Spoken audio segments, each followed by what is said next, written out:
घेवर एक ऐसी मिठाई है जो सावन में और रक्षाबंधन में ही मिलती है। इसे खाना हर कोई पसंद करता है और इसे खाना सावन में बहुत ही शुभ माना जाता है। लेकिन जहाँ बनाने की बात आती है तो हम यही सोचते हैं कि इसे बनाना मुश्किल है। पहले मैं भी यही सोचती थी कि ये मेरे से अच्छा नहीं बनेगा, लेकिन ऐसा कुछ भी नहीं है, इसे हर कोई बना सकता है।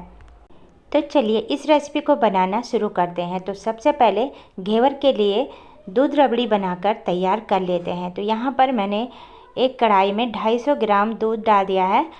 अभी मैंने गैस को ऑन नहीं किया है। अब यहाँ पर ले रही हूँ मैं आधा कप मिल्क पाउडर।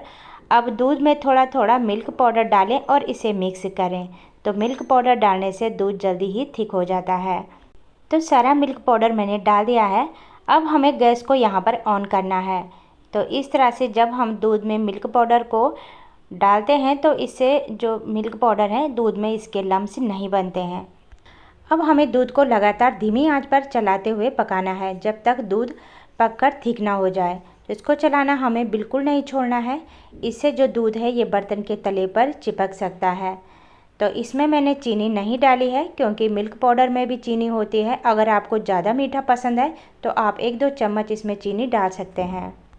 तो अब आप देख पा रहे होंगे कि दूध काफ़ी थिक हो गया है और ठंडा होने पर ये और भी ज़्यादा थिक हो जाएगा। अब दूध रबड़ी को ठंडा होने के लिए रख दें।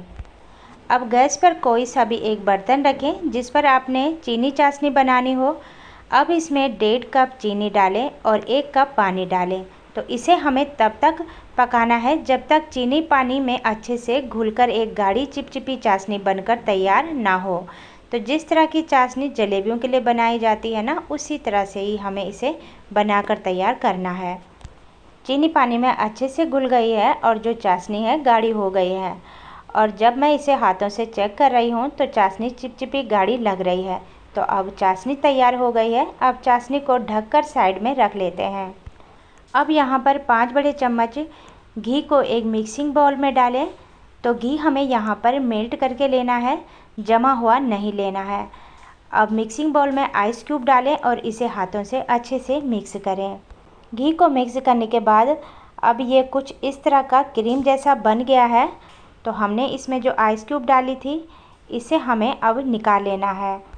अब हमें इसको 4-5 मिनट के लिए एक ही डायरेक्शन में अच्छे से मिक्स करना है जब तक ये बिल्कुल स्मूथ क्रीम पेस्ट जैसा बनकर तैयार ना हो जाए। घी को अच्छे से मिक्स करने के बाद घी क्रीम जैसा बन गया है। अब इस क्रीम को आप हाथ या किसी स्पैचुला से इकट्ठा कर लें। अब यहाँ पर ले रही हूँ मैं 1 कप मैदा। अब थोड़ा थोड़ा मैदा इस क्रीम में डालें और इसे हाथों से मिक्स करें। 1 कप मैदा को मैंने मिक्स कर लिया है। अब आधी कप मैदा मैं यहाँ पर और ले रही हूँ। टोटल मैंने इसमें 1.5 कप मैदा लिया है। अब आधी कप मैदा को भी हमें थोड़ा थोड़ा करके इसमें डालना है और हाथों से इसे मिक्स कर लेना है।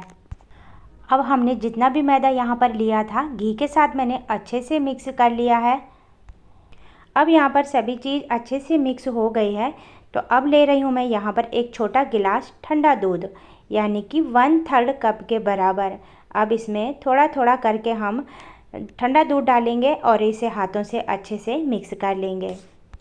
अब डाल रही हूँ मैं इसमें ठंडा पानी। अब हमें थोड़ा थोड़ा करके इसमें ठंडा पानी डालना है और इसे एक ही डायरेक्शन में मिक्स करते जाना है।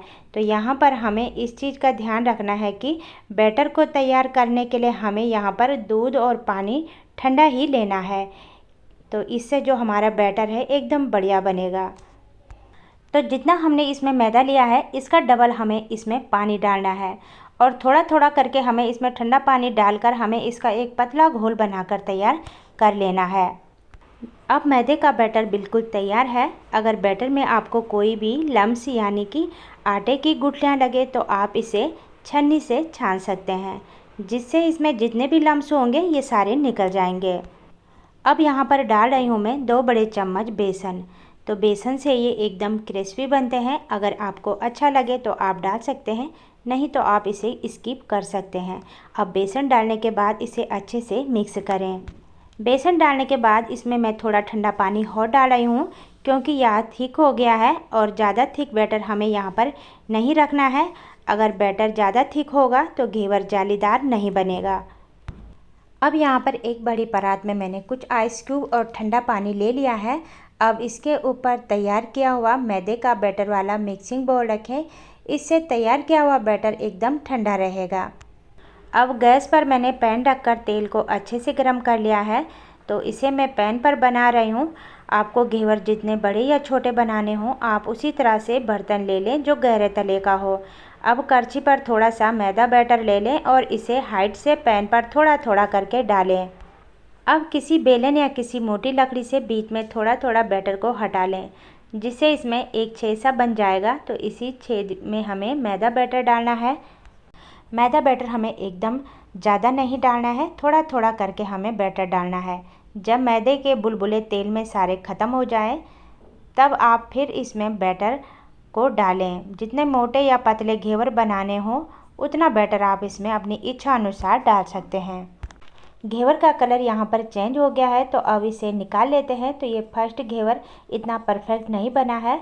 तो घर पर हम कभी कभार बनाते हैं तो इतना परफेक्ट फर्स्ट टाइम पर नहीं बन पाता है, क्योंकि बिना मोल्ड और छोटे बर्तन पर बनाना थोड़ा डिफ़िकल्ट हो जाता है। तो चलिए अब दूसरा घेवर बनाते हैं कि ये घेवर हमारा कैसा बनता है। अब तेल में थोड़ा थोड़ा बैटर को करछी से हाइट से डालें। जब तेल में सारे बुलबुले ख़त्म हो जाएं, तब इसमें थोड़ा सा बैटर फिर डालें। तो इसी तरह से हमें बार बार इसी प्रोसीजर से बैटर डालना है और बीच में हमें किसी लकड़ी या बेलन से एक छेद सा बना लेना है। तो इसी छेद में हमें बैटर डालना है, ताकि घेवर सारे एक ही शेप में बनकर तैयार हो।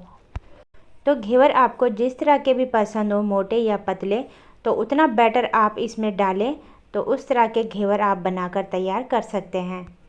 अब घेवर का कलर यहाँ पर चेंज हो गया है, तो अब इसे निकाल लेते हैं। तो ये वाला घेवर हमारा बिल्कुल जालीदार परफेक्ट बनकर तैयार हुआ है। इसी तरह से मैंने तीसरा घेवर भी बनाकर तैयार कर लिया है, जो बहुत ही बढ़िया बना है। तो इसी तरह से मैंने सारे घेवर बनाकर तैयार कर लिए हैं। अब जो घेवर हमने बनाकर तैयार किए हैं, इनमें हम तैयार करी हुई चीनी चाशनी डालेंगे। तो चीनी चाशनी डालने के बाद अब ठंडी ठंडी दूध रबड़ी डालें। अब दूध रबड़ी के ऊपर कटे हुए ड्राई फ्रूट, काजू, बादाम, पिस्ता कतरन डालें। फिर इसके ऊपर चांदी का वर्क लगाएं। तो अब घेवर बनकर तैयार हो गया है। तो इसी तरह से मैंने सारे घेवर को दूध रबड़ी, ड्राई फ्रूट, चांदी का वर्क लगाकर गार्निश कर लिया है। इतने से बैटर में मैंने 5 घेवर बनाकर तैयार किए हैं और एक घेवर तो बच्चे बनाते ही खा गए। तो है ना घेवर बनाना आसान। तो आप लोग जब भी सावन हो या रक्षाबंधन, इस तरह से घेवर अपने घर पर बनाएंगे तो एकदम परफेक्ट घेवर बनकर तैयार होंगे। तो अगर आज की रेसिपी आप लोगों को मेरी अच्छी लगी तो लाइक और प्यारे से कमेंट ज़रूर करें। फिर मिलते हैं नई रेसिपी के साथ, तब तक के लिए बाय बाय।